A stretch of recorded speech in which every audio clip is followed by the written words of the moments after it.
Ja, naše glavno poslanstvo je prinesti literaturo med ljudi, pač na ulicah, tako da ne vem, če nekomu ni ravno za branje doma v knjižnici, da pride literatura do njega.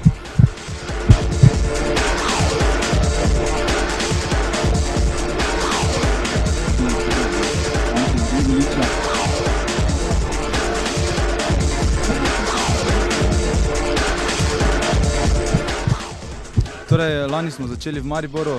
Kot prvo leto smo se nekako osredotočili na kipe, ki so v Mariboru in pa na sodobnike, ki so dobili neke literarne nagrade.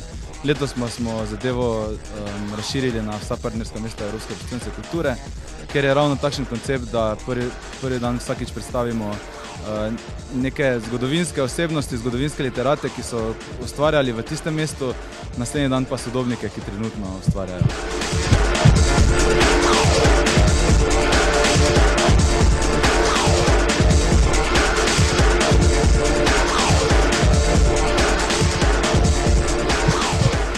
Mislim, da se bomo poskušali širiti še širše po Sloveniji, vključiti čim več tudi kulturnih institucij.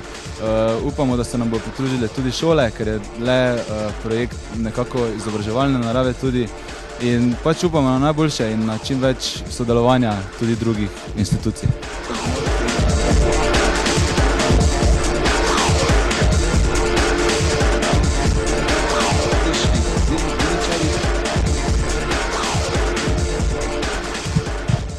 V bistvu smo poskušali povabiti čim več ljudi, ki bi želeli sodelovati, tako da nismo ravno izbirali, pač povezovali smo se z ljudmi, ki jih poznamo, povezovali smo se z raznimi društvi, ki so nam tudi predlagala literate, tako da je nekako na ta način zbor potekal.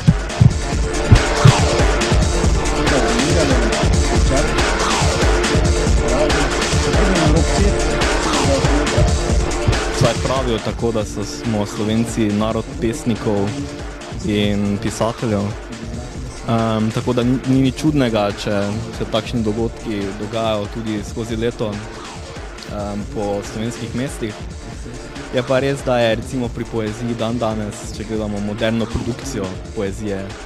Produkcijo pravim zato, ker ne delim mnenja, da je poezija neka metafizična stvar ali pa karkoli.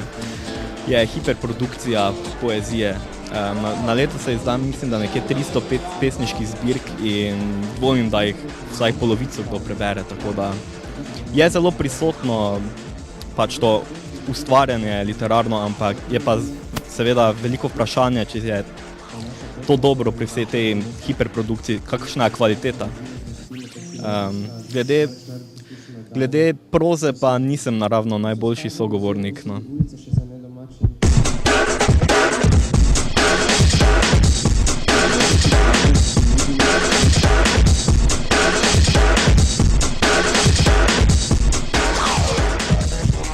Čudečnjaška balada 2.